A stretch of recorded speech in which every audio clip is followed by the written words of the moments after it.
जय माता दी। प्रेम से बोलिए संतोषी माता की जय। आज शुक्रवार के दिन आप सुनिए संतोषी माता की व्रत कथा। एक बुढ़िया थी और उसके 7 बेटे थे। 6 बेटे कमाने वाले थे और एक बेटा निकम्मा था। बुढ़िया माँ 6 पुत्रों की रसोई बनाती, भोजन कराती और पीछे से जो कुछ बचता वो 7वें पुत्र को दे देती। परंतु वह बड़ा भोला भाला था, मन में कुछ विचार नहीं करता था। एक दिन वह अपनी बहू से बोला, देखो मेरी माता का मुझ पर कितना प्रेम है। वह बोली, क्यों नहीं, सबका झूठा बचा हुआ तुमको खिलाती है। वह बोला, ऐसा भी हो सकता है क्या? मैं जब तक आंखों से न देखूं मान नहीं सकता। बहू ने हंसकर कहा, देख लोगे तब तो मानोगी। कुछ दिन बाद बड़ा त्योहार आया। घर में 7 प्रकार के भोजन और चूरमा के लड्डू बने। वह जांचने को सर के दर्द का बहाना कर पतला कपड़ा सिर पर ओढ़कर रसोई घर में सो गया और कपड़े में से सब देखता रहा। 6 भाई भोजन करने आए। उसने देखा माँ ने उनके लिए सुंदर सुंदर आसन बिछाए, 7 प्रकार की रसोई परोसी। वह आग्रह करके जिमाती रही, वह देखता रहा। 6 भाई भोजन कर उठे तब माँ ने उनकी झूठी थालियों में से लड्डुओं के टुकड़ों को उठाया और एक लड्डू बनाया। झूठन साफ करके बुढ़िया माँ ने पुकारा, उठ बेटा, 6 भाई भोजन कर गए, अब तू ही बेटा बाकी है, उठ और तू कब खाएगा? वह कहने लगा, माँ मुझे भोजन नहीं करना, मैं परदेश जा रहा हूँ। माता ने कहा, कल जाता तो आज ही जा। वह बोला, हाँ हाँ आज ही जा रहा हूँ।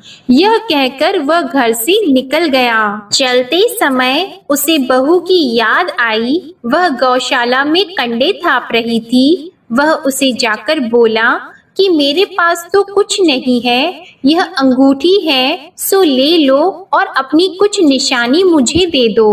वह बोली कि मेरे पास क्या है, यह गोबर भरा हाथ है। यह कहकर उसकी पीठ में गोबर के हाथ की थाप मार दी और वह चल दिया। चलते चलते दूर देश में पहुंचा। वहां पर एक साहूकार की दुकान थी। वहां जाकर बोला, भाई मुझे नौकरी पर रख लो। साहूकार को नौकर की जरूरत थी। साहूकार उससे बोला, तू नौकरी पर रह जा। लड़के ने पूछा, तनख्वाह क्या रहेगी? साहूकार ने कहा, काम देखकर दाम मिलेंगे। साहूकार की नौकरी मिल गई। वह सवेरे 6 बजे से रात्रि 12 बजे तक नौकरी करने लगा।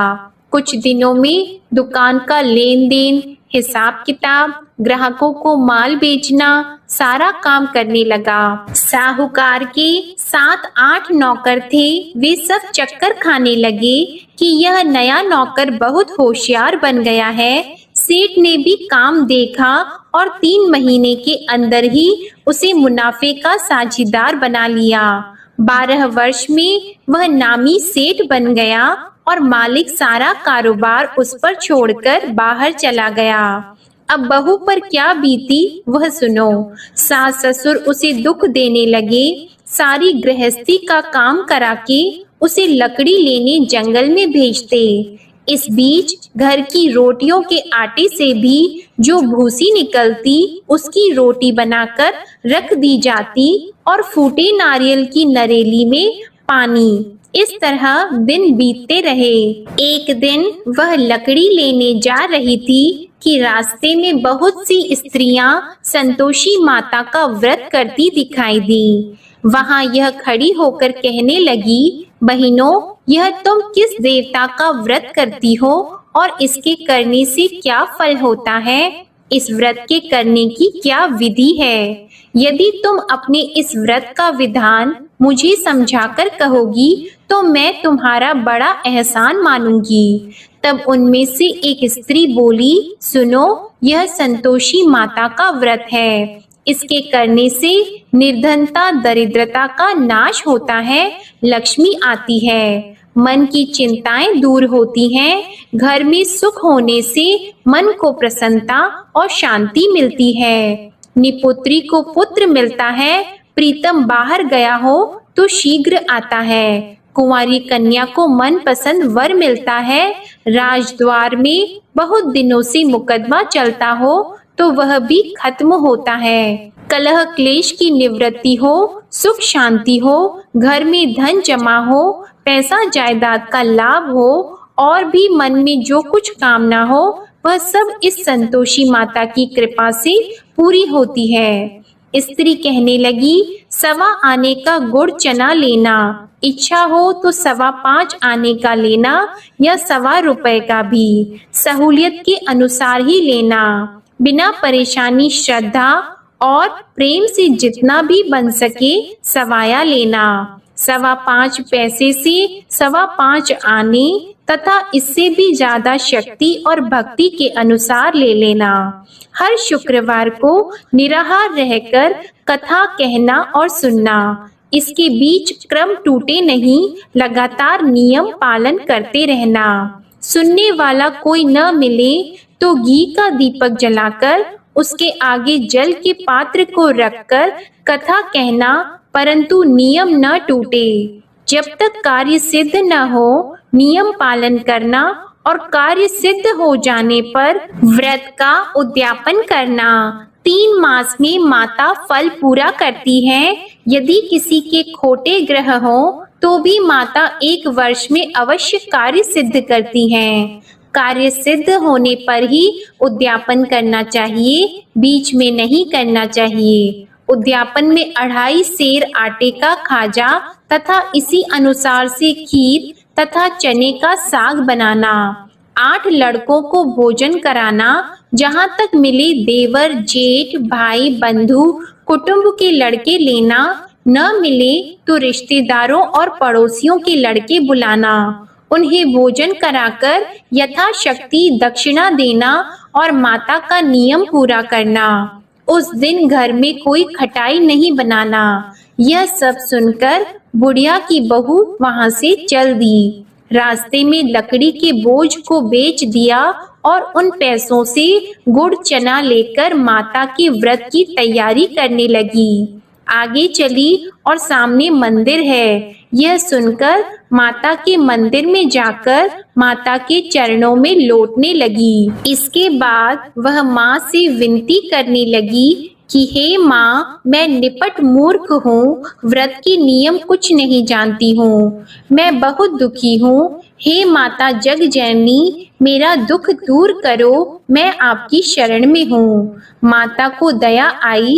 एक शुक्रवार बीता कि दूसरे शुक्रवार को ही इसके पति का पत्र आया और तीसरे को उसका भेजा हुआ पैसा भी आ पहुंचा। यह देखकर जेठानी मुंह सिकोड़ने लगी, इतने दिनों में इतना पैसा आया, इसमें क्या बढ़ाव है। लड़के ताने देने लगे कि काकी के पास अब पत्र आने लगे, रुपए आने लगा, अब तो काकी की खातिर बढ़ जाएगी, अब तो काकी बुलाने से भी नहीं बोलेगी। बेचारी सरलता से यह कहती है कि भैया पत्र आएगा, रुपए आएंगे तो हम सबके लिए अच्छा है। ऐसा कहकर आंखों में आंसू भरकर संतोषी माता के मंदिर में आकर मातेश्वरी के चरणों में गिरकर रोने लगी। माँ, मैंने तुमसे पैसा नहीं मांगा, मुझे पैसे से क्या काम है, मुझे तो अपनी सुहाग से काम है, मैं तो अपने स्वामी की दर्शन और सेवा मांगती हूँ। तब माता ने प्रसन्न होकर कहा, जा बेटी, तेरा स्वामी आएगा। यह सुनकर खुशी से वह बावली होकर घर जाकर काम करने लगी। अब संतोषी माँ विचार करने लगी, इस भोली पुत्री से मैंने कह तो दिया कि तेरा पति आएगा, पर आएगा कहाँ से, वह तो इसे स्वप्न में भी याद नहीं करता, इसे याद दिलाने तो मुझे ही जाना पड़ेगा। इस तरह माता उस बुढ़िया के बेटे के पास जाकर स्वप्न में प्रकट होकर कहने लगी, साहूकार के बेटे, सोता है या जागता है, वह कहता है, माता सोता भी नहीं हूँ, जागता भी नहीं हूँ, बीच में ही हूँ, कहो क्या आज्ञा है। माँ कहने लगी, तेरा घर बार है या नहीं। वह बोला, मेरा सब कुछ है माता, माँ बाप भाई बहन बहू क्या कमी है। माँ बोली, पुत्र तेरी घरवाली कष्ट उठा रही है, माँ बाप उसे दुख दे रहे हैं, वह तेरे लिए तरस रही है, तू उसकी सुध ले। वह बोला, हाँ माता, यह तो मुझे मालूम है, परंतु जाऊं कैसे। परदेश की बात है, लेन देन का कोई हिसाब नहीं, कोई जाने का रास्ता नजर नहीं आता, कैसे चला जाऊं। माँ कहने लगी, मेरी बात मान, सवेरे नहा धोकर संतोषी माता का नाम लेकर घी का दीपक जलाकर दंडवत कर दुकान पर जा बैठना। देखते देखते तेरा लेन देन चुक जाएगा, जमा माल बिक जाएगा, सांझ होते होते धन का ढेर लग जाएगा। अब तो वह सवेरे बहुत ही जल्दी उठकर मित्र बंधुओं से अपने सपने की बात कहता है। वे सब उसकी बात अनसुनी करके खिल्ली उड़ाने लगे। कहीं सपने भी सच्चे होते हैं। एक बूढ़ा बोला, देख भाई मेरी बात मान, इस तरह साच झूठ कहने के बदले देवता ने जैसा ही कहा है वैसा ही करना, तेरा क्या जाता है। अब बूढ़े की बात मानकर वह नहा धोकर संतोषी माता को दंडवत कर घी का दीपक जलाकर दुकान पर जा बैठता है। थोड़ी देर में वह क्या देखता है कि देने वाले रुपया लाए, लेने वाले हिसाब लाए। कोठे में भरे सामानों के खरीदार नगद में सौदा करने लगे। शाम तक धन का ढेर लग गया। मन में माता का नाम लेकर प्रसन्न होकर घर जाने के वास्ते गहना कपड़ा सामान खरीदने लगा। यहाँ के काम से निपट घर को रवाना हुआ। उधर बहू बेचारी जंगल में लकड़ी लेने जाती है। लौटते वक्त माताजी के मंदिर पर विश्राम करती है। वह तो उसका रोज रुकने का स्थान ही था। दूर धूल उड़ती देखकर वह माता से पूछती है, हे माता, यह धूल कैसे उड़ रही है। माँ कहती है, हे पुत्री, तेरा पति आ रहा है, अब तू ऐसा कर, लकड़ियों के 3 बोझ बना ले, एक नदी के किनारे रख, दूसरा मेरे मंदिर पर और तीसरा अपने सिर पर रख। तेरे पति को लकड़ी का गट्ठा देकर मोह पैदा होगा, वह यहाँ रुकेगा, नाश्ता पानी बनाकर खाकर माँ से मिलने जाएगा। तू लकड़ी का बोझ उठाकर जाना और बीच चौक में गट्ठा लाकर 3 आवाजें जोर से लगाना। लो सासू जी, लकड़ियों का गट्ठा लाई हूँ, भूसी की रोटी दो, नारियल के खोपड़े में पानी दो, आज कौन मेहमान आया है। माँ की यह बात सुनकर वह बहुत अच्छा माताजी कहकर प्रसन्न मन होकर लकड़ियों के 3 गट्ठे ले आई। एक नदी के तट पर एक माता के मंदिर पर रखा।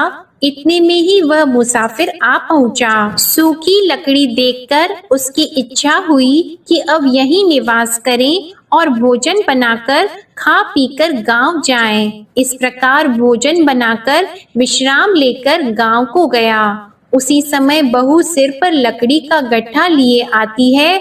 उसे आंगन में डालकर जोर से 3 आवाज देती है, लो सासू जी, लकड़ी का गट्ठा लो, भूसी की रोटी दो, नारियल के खोपड़े में पानी दो, आज कौन आया है। यह सुनकर उनकी सास अपने दिए हुए कष्टों को भुलाने हेतु कहती है, बहू ऐसा क्यों कहती हो, तेरा मालिक ही तो आया है, बैठ, मीठा भात खाकर कपड़े गहने पहन।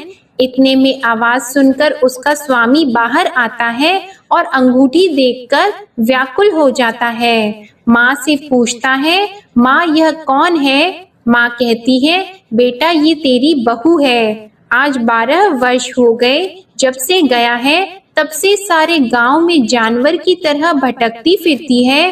काम काज घर का कुछ करती नहीं, 4 समय आकर खा जाती है। अब तुझे देखकर भूसी की रोटी और नारियल के खोपड़े में पानी मांगती है। वह लज्जित होकर बोला, ठीक है माँ, मैंने इसे भी देखा और तुम्हें भी। अब मुझे दूसरे घर की चाबी दो तो मैं उसमें रहूंगा। ठीक है बेटा, जैसी तेरी मर्जी। यह कहकर माँ ने चाबी का गुच्छा उसे दे दिया। उसने लेकर दूसरे कमरे को खोलकर सारा सामान जमाया और एक दिन में ही वहां राजा के महल जैसा ठाट बाट बन गया।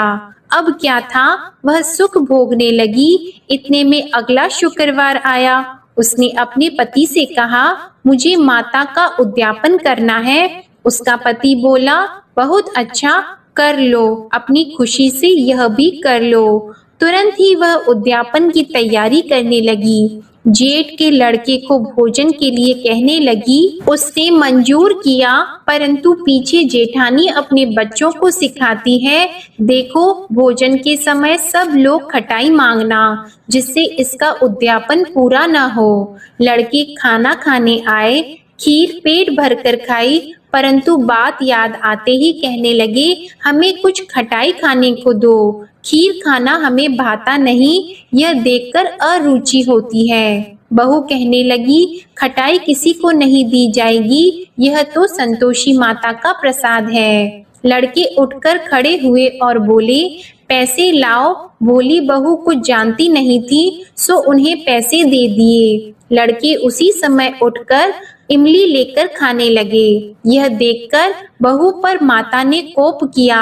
राजा के दूत उसके पति को पकड़कर ले गए और जेठ जेठानी मन माने खोटे वचन कहने लगे। लूट लूट कर धन इकट्ठा कर लाया था, सो राजा के दूत उसे पकड़कर ले गए हैं। अब सब मालूम हो जाएगा जब जेल की रोटी खाएगा। बहू से यह वचन सहन नहीं हुआ। रोती रोती माता के मंदिर में गई और बोली, हे माता, तुमने यह क्या किया?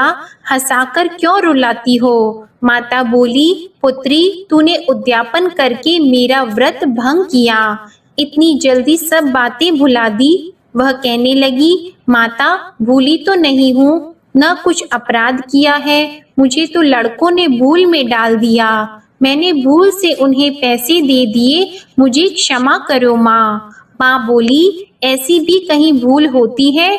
वह बोली, माँ मुझे माफ कर दो, मैं फिर तुम्हारा उद्यापन करूंगी। माँ बोली, अब भूल मत करना। वह बोली, अब भूल नहीं होगी माता, अब बताओ वे कैसे आएंगे? माँ बोली, जा पुत्री, तेरा मालिक तुझे रास्ते में ही आता मिलेगा। वह निकली, रास्ते में पति आता मिला तो उसने पूछा, तुम कहाँ गए थे? वह कहने लगा, इतना धन जो कमाया है उसका टैक्स राजा ने मांगा था, वह भरने गया था। वह प्रसन्न होकर बोली, अच्छा हुआ, अब घर चलो। कुछ दिन बाद फिर शुक्रवार आया तो वह बोली, मुझे माता का उद्यापन करना है। पति ने कहा, कर लो। वह फिर जेठ के लड़कों से भोजन को कहने लगी तो जेठानी ने एक दो बातें सुनाई और लड़के सिखा दिए कि तुम पहले ही खटाई मांग लेना।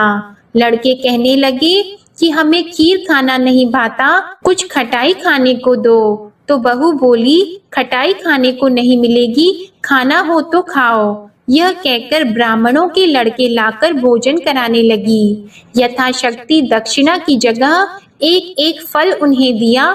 इससे संतोषी माता प्रसन्न हुई। माता की कृपा होते ही 9वें मास उसको चंद्रमा के समान सुंदर पुत्र प्राप्त हुआ। वह पुत्र को लेकर प्रतिदिन माताजी के मंदिर को जाने लगी। माँ ने सोचा कि यह रोज आती है, आज क्यों न मैं ही इसके घर चलूं, इसका आसरा देखूं तो सही। यह विचार कर माता ने भयानक रूप बनाया। गुड़ और चने से सना मुख, ऊपर से सूंड के समान होठ, उस पर मक्खियां भिनभिना रही हैं। दहलीज में पैर रखते ही उसकी सास चिल्लाई, देखो कोई चुड़ैल डाकिनी चली आ रही है, लड़कों इसे भगाओ नहीं तो किसी को खा जाएगी। लड़के डरने लगे, चिल्लाकर खिड़की बंद करने लगे। बहू रोशनदान में से देख रही थी। प्रसन्नता से पगली होकर चिल्लाने लगी कि आज मेरी माता मेरे घर आई है। यह कहकर बच्चे को दूध पिलाने से हट जाती है। इतने में सास का क्रोध फूट पड़ा। वह बोली कि इसे देखकर कैसे उतावली हुई जो बच्चे को पटक दिया। इतने में माँ के प्रताप से जहाँ देखो वहाँ लड़के ही लड़की नजर आने लगे। बहू बोली, माँ जी, मैं जिनका व्रत करती हूँ यह वह संतोषी माता है। इतना कहकर झट से सारे घर के किवाड़ खोल दिए और सबने माता के चरण पकड़ लिए और विनती कर कहने लगे, हे माता, हम मूर्ख हैं, अज्ञानी हैं, तुम्हारी व्रत की विधि हम नहीं जानते हैं। तुम्हारा व्रत भंग करके हमने बहुत बड़ा अपराध किया है। हे माता, बहू को जैसा फल दिया वैसा सबको देना। जो भी यह कथा पढ़ेगा या सुनेगा उसके सभी मनोरथ पूर्ण होंगे। प्रेम से बोलिए संतोषी माता की जय। आइए अब सुनते हैं संतोषी माता की आरती। जय संतोषी माता मैया, जय संतोषी माता, अपने सेवक जन की सुख संपत्ति दाता। जय संतोषी माता मैया, जय संतोषी माता, सुंदर चीर सुनहरी माँ धारण कीन्हो, हीरा पन्ना दम के तन श्रृंगार लीन्हो।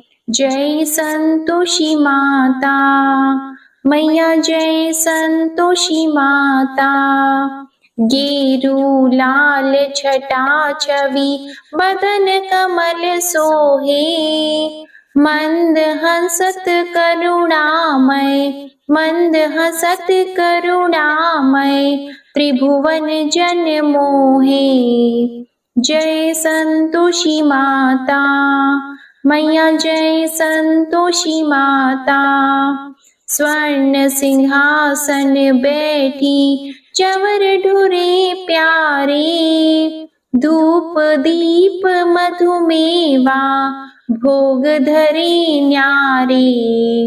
जय संतोषी माता मैया, जय संतोषी माता, गुड़ अरु चना परम प्रिय तामे संतोष कियो, संतोषी कहलाई भक्तन वैभव दियो।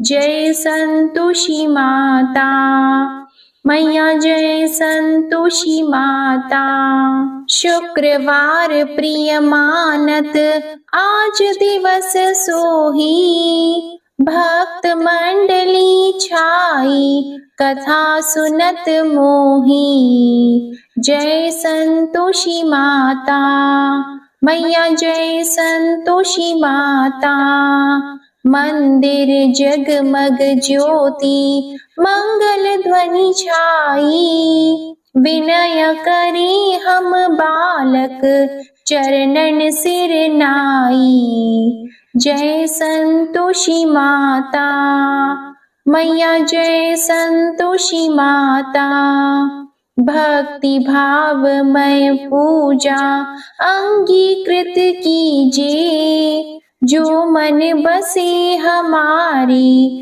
इच्छा फल दीजिए। जय संतोषी माता मैया, जय संतोषी माता, दुखी दरिद्री रोगी संकट मुक्त किए, बहु धन धान्य भरे घर सुख सौभाग्य दिए।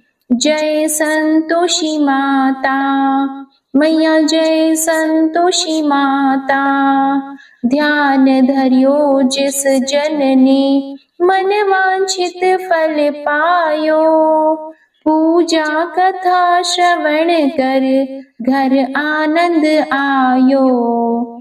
जय संतोषी माता मैया, जय संतोषी माता, शरण गहे की लज्जा राखियो जगदम्बे, संकट तू ही निवारे दयामयी अम्बे। जय संतोषी माता। मैया जय संतोषी माता। संतोषी माँ की आरती जो कोई नर गावे, रिद्धि सिद्धि सुख संपत्ति जी भर कर पावे। जय संतोषी माता। मैया जय संतोषी माता। जय संतोषी माता। प्रेम से बोलिए संतोषी माता की जय। आपको आज की कथा पसंद आए तो वीडियो को लाइक करके चैनल को जरूर सब्सक्राइब करिएगा और कमेंट में संतोषी माता की जय भी जरूर लिखिएगा। इसी के साथ आज आप हमारे चैनल पर भादो मास महात्म्य की कथा और बच बारस की व्रत कथा भी जरूर सुनिएगा। जय माता दी।